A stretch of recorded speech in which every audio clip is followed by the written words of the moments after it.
child for this conversation.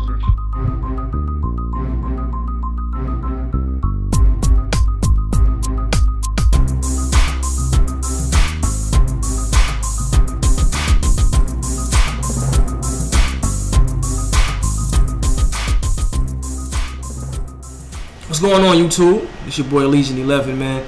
You know what I mean? I'm here with my uncle, alright, Mr. Lee, who was an accountant, and we're going to talk about that today, man. You were an accountant, am I correct? Right. My background, the reason why I got into accounting was because in high school, I went to high school, James Madison High School, that's in Brooklyn. I just took an elective. It was a bookkeeping course. And I just did it just to get some credits. And so when I took the course, I was very good at it. And I enjoyed bookkeeping. So I said that might be something I can do in the future. So after I graduated from high school and then went on to community college, that's what I did. I looked at some majors, and since I was good at bookkeeping, I said, well, maybe I can go into the accounting field. So from there, I went to the City of University of New York, which is a city system in New York City, and went to a community college there and became an accounting major there and graduated there. And then when I moved south to Raleigh, North Carolina, I attended North Carolina State, and I got my 4-year degree at NC State in accounting. Wow. And then from there, I got recruited by a company called United. It was called United Intermountain Telephone Corporation, which became Sprint. Oh. So Sprint was the long distance. I was working basically for a local company, and it was located up in the Upper East Tennessee area, and they serve customers in the Upper East Tennessee region. But their parent company was based in Kansas City, which is the Sprint Corporation. And what happened was Sprint took over all the local companies, and we became Sprint. We took the Sprint name because Sprint had just been formed during that time, and Sprint was becoming well known as a nationwide long distance provider. So they took the Sprint name and got the recognition. And when I was at Sprint, I worked in the accounting department. I did tax work, I did journal entries for closing the books every month.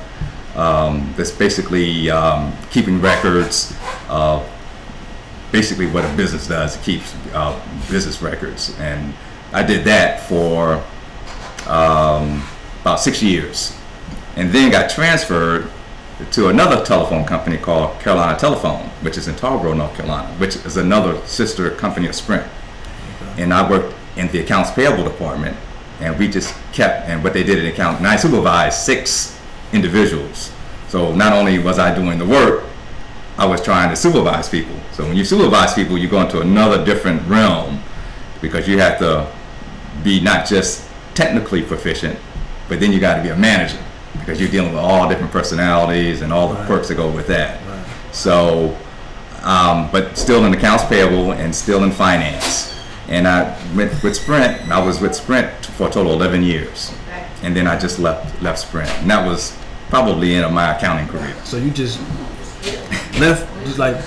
Well, yeah, well, at the same time, what was happening was that I was very good at finances and money management.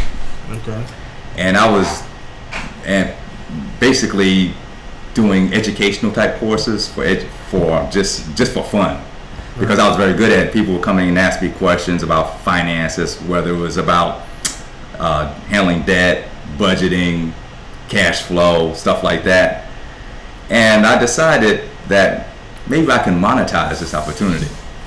So then I proceeded to set up a business using those skills. And I was at Sprint at the same time. But what happened at Sprint was that they downsized. The parent company in Kansas City decided to move. They laid off some people, and they decided to move some of the rest of the personnel here. And I decided I didn't want to move. Wow. And I thought this became a good opportunity to go ahead and set up my business. So that's why I moved from accounting to financial planning. Okay. So financial planning is what you do now. That is correct. So your background was money. Right. I'm still dealing with You're money. still dealing with money, but Right. now it's more so of learning. You're more of a teacher of how to manage and control it. Right. And what financial planning is, you just take the looking at a holistic aspect of a person's finances and building a foundation for making sure that their objectives and their goals and what they want to do in life is met. They can do that through the use of capital, through money, and making sure that their goals are met, whether it's through the foundational pieces of. There's a lot of pieces regarding financial planning, but my job is to bring all those pieces together and make a roadmap for an individual or for a family so that they can meet their goals by efficiently and planning to use their capital in an efficient manner so they can meet their goals, whether it's goals of retirement, sending their kids to college, or whether they have short-term goals like you want to buy a house, a car. So to set that roadmap, basically it's just a roadmap, and using all those pieces, putting all those pieces together to make sure that what they want to do in life is met. Right. So it's life planning, financial planning. So it's not just about money. Money sometimes is more psychological too, because sometimes people view the way they view money is the way they grew up in the household.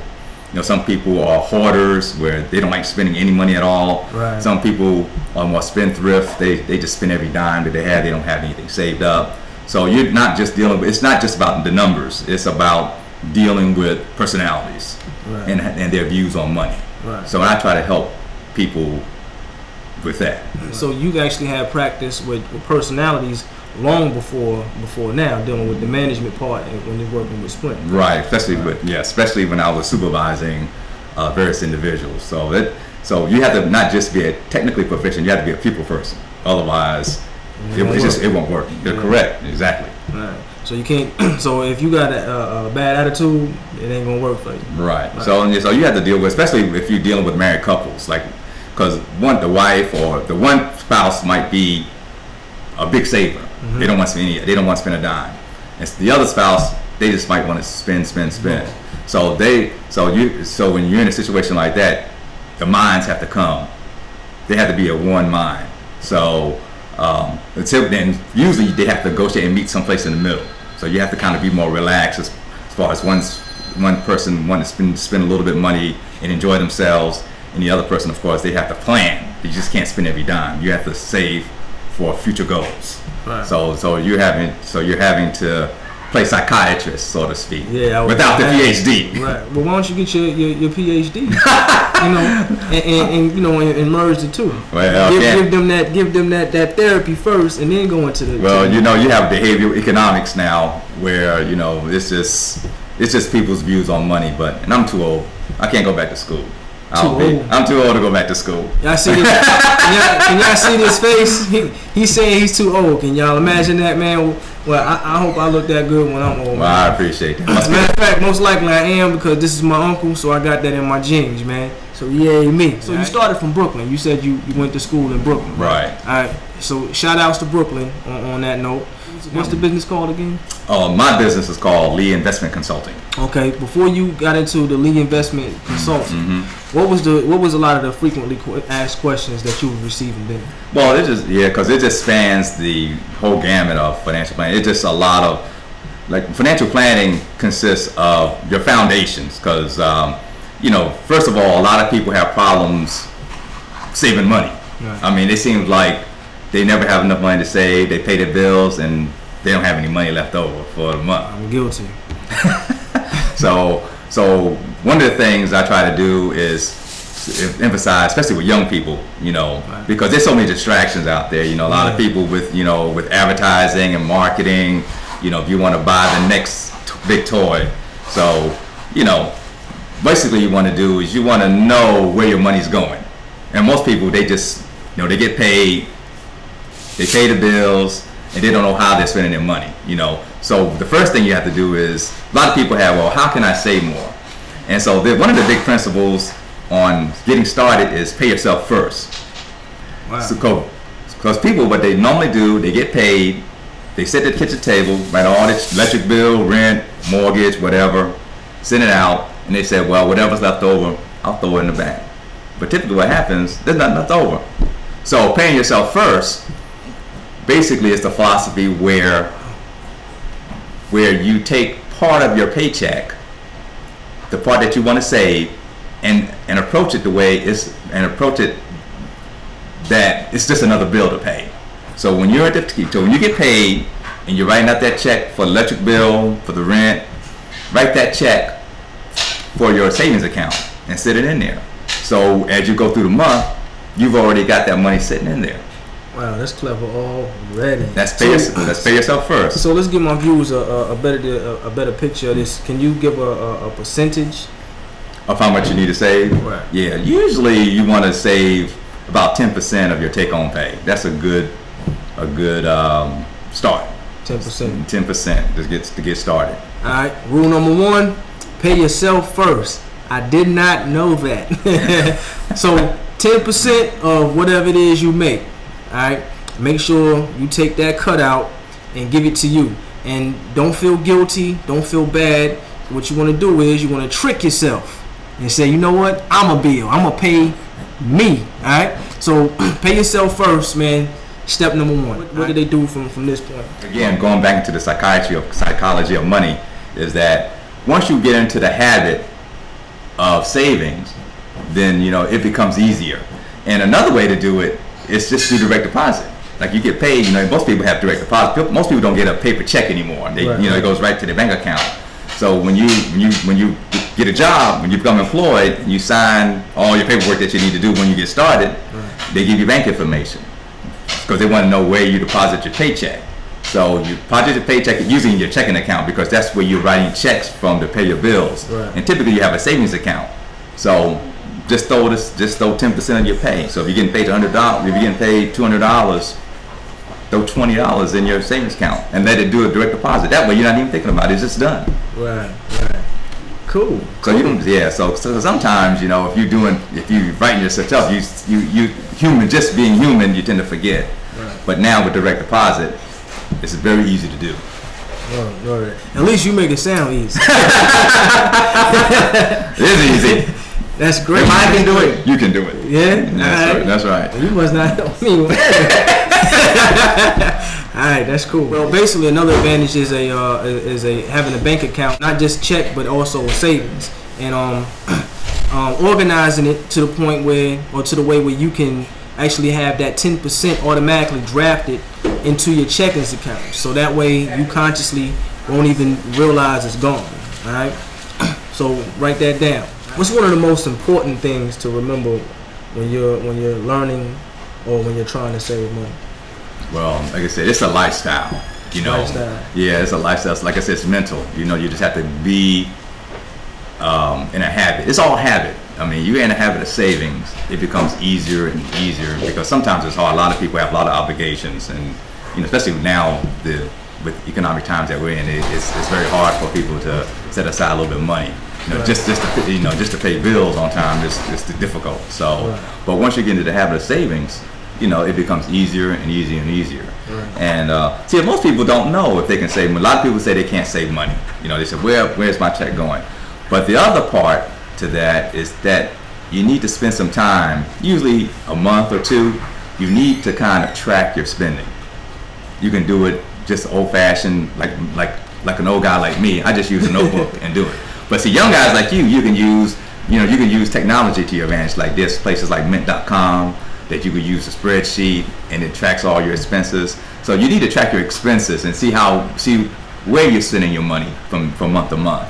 And then once you know where your money's going, it's an eye-opening experience because you're spending $150 on a cell phone bill and say, wow, I didn't know I was spending that kind of money. Or you were spending $200 on groceries. So just doing that exercise, you see where your money's going. Right. And so you can see that, hey, I need to cut back on this, or I need to cut back on that. So you can reduce those expenses, and so at the end, you have more discretionary income. You have more, in layman's terms, you have money that you can throw into savings. Right, and I can imagine how actually seeing it on paper can actually have that effect.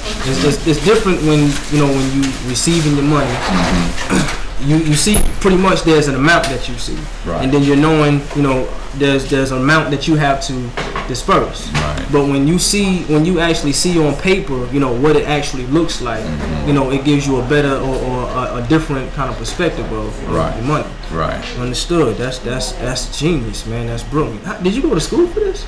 Well, like I said, with the accounting background I had, that kind of leaned me toward the financial. But what I did was, when I formed my own company, I took I'm what they call a certified financial planner, a CFP. And a certified financial planner is a designation. It's the widest designation for a financial planner, and it gives a person or a client some comfort that, because to be a certified financial planner, you have to go to school for that. And I attended the College for Financial Planning, which is in Denver, Colorado. And so I took courses, and then I had to take an exam after each course, and then I had to take a comprehensive exam, which consists of multiple choice questions, true, false, and a case and 2 case studies. Wow. So that earned my designation through there. So yeah, there's some school, but a lot of the problem is, and this is the key too, there's a lot of people out there that call themselves financial planners. Anybody can call themselves a financial planner, but you have to be very, very careful, because a lot of people don't know. They don't look at money management as a holistic piece of the pie. They might look at one aspect of it, like they look at investments, or they might look at insurance, but they don't look at a person's entire financial picture. Okay. Well, how can you tell? How can a client, or, you know, the average person, tell the difference between certified and uncertified? Well, they can do research on the internet. If you're a certified financial planner, there are places that clients can go when they're doing their due diligence to find a financial plan to work with. They can go to the Financial Planning Board of Standards, which is the governing body that regulates certified financial planners. Okay, you said the what of standards? It's the board. It's the board of certified financial planners, Okay. and that's the governing body that rules, that governs certified financial planners if they're looking for one. And you can go to various websites like the SEC website, which is the Securities and Exchange Commission. They regulate financial planners, and you can get information on financial planners, whether they're certified, their background, like their educational background, their work experience, and most important, whether they've been involved in activities that are not exactly legal. Okay. So you want, because you work, especially when you're dealing with a person's money, you know, that's very, very important. So you want to work with somebody who has the knowledge, has the experience, and hasn't been involved in any type of legal action. And the importance of that is pretty much so you can have a better clue or idea that they have your interest at heart, your best interest at heart. That's right. Because all certified financial planners, and another thing with financial planners, it's compensation. How the planner is compensated creates a great deal. There's what they call fee-only planners, there are fee-based planners, and there's planners that work on commission. Okay. And planners who work on commission, they basically they work based on sales. They sell a product and they get a commission. Sometimes a lot of people don't like to work with them because there's a conflict of interest, because you don't know whether that planner has your own interests at heart or whether they're just trying to sell the product that's going to give them the biggest payout. Right. Me, I'm a fee-only planner. Basically, I work by the hour. I don't sell any products, whether they're investments or insurance, and I just work by the hour. And my time is my product. Right. So that's a very important. So when somebody's looking for a planner, they want to ask them how they're compensated, Right. because sometimes there might be some conflicts of interest. And if you're a fee-only planner, you are what they call a fiduciary. Fiduciary? A fiduciary, yes. A fiduciary is a person that puts the client's interest before your interest. And a fiduciary is somebody that will put the client's interest before their own interests. Okay. So you're working for the client. So there's no conflict of interest. So that's when you want to make sure that's settled. So that's just the first part of finding a planner. And then once you find a planner that's certified and their record is clean, then they can interview they can interview that person. That the process doesn't stop there. Then they want to interview the person and just ask them general questions on the type of clients they work with, how they approach financial planning, more specific questions, and then they can find if they're a fit for them. So there's a lot of due diligence to finding a planner. Some people will go on the internet and do more research on getting a refrigerator, more so than trying to find a financial planner. Okay. So pretty much finding a financial planner it's almost like finding your shoe size. You want to make sure that it's the right fit for you. That is correct. You can't just go. Well, you can, but it's not. You don't recommend just finding a financial planner and just working with them just because they are a financial planner. Right. Is this the kind of advice you would want to receive over the phone? And is this the kind of advice you could receive over the phone? Well, yeah. When they can call and they could ask me questions over the phone, just general questions on the type of business, what type of clients I typically see, how just general questions. They can do that. And basically what happens when I come into contact with a potential client, I usually send them information. I usually send them information about the business, usually through a brochure.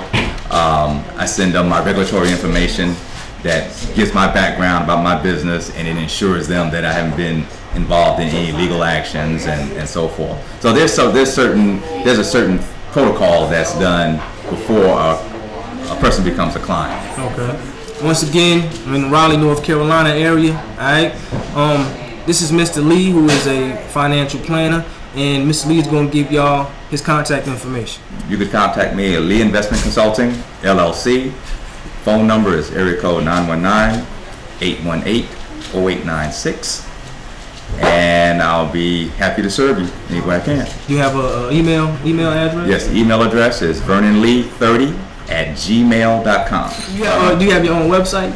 I don't have a website. I don't really do a lot of advertising, and most of my clients come through other clients. So it's like the rolling snowball. Right. It gets bigger and bigger. Right. That's great. That's great. I definitely appreciate y'all tuning in, man. A great segment, man, for those who have trouble with money, and I'm sure that's most of the population. Take the tips that we gave you here, put them to use. Everything from calling to find you a financial planner that fits you. Remember that's very important. Do your research on them, because you don't really know if they're just doing it because they know a bit more than you about it, or they're doing it because they're actually certified for it. Those things are very important. So make sure you do your research on the person that you find an interest in handling your money. It's my Uncle Lee, Legion 11, man, and you just got finished watching The Number Why. Peace.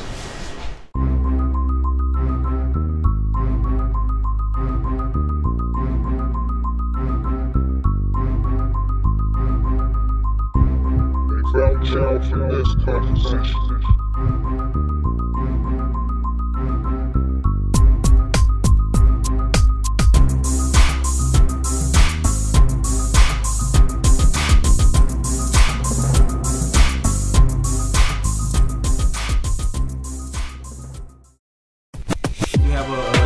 Email address? Yes, the email address is vernonlee30@gmail.com. He's a G. He got the G, man. I thought about some of the things I was good at besides music and messing with computers.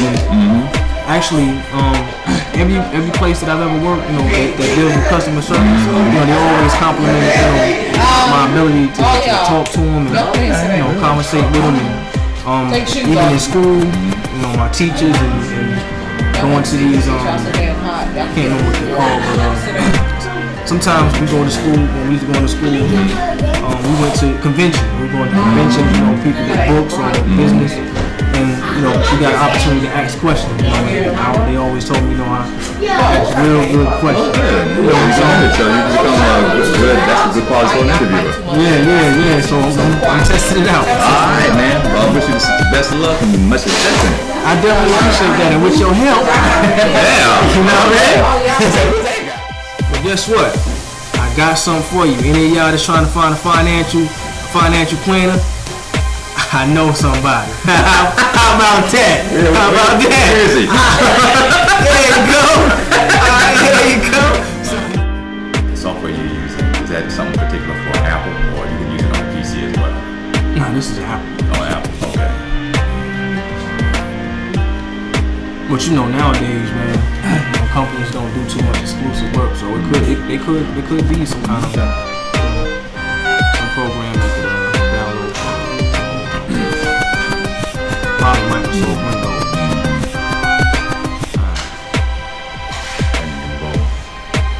Nah, I can adjust it. I can adjust it. Yeah. Ta-da. I'm not dressed for the occasion, but that's okay. Nah, you dress perfect for the occasion. You know, I'll put an effect on it, man, so it's going to take a lot of detail. So any insecurities you have, forget about it. Don't worry about it. Okay.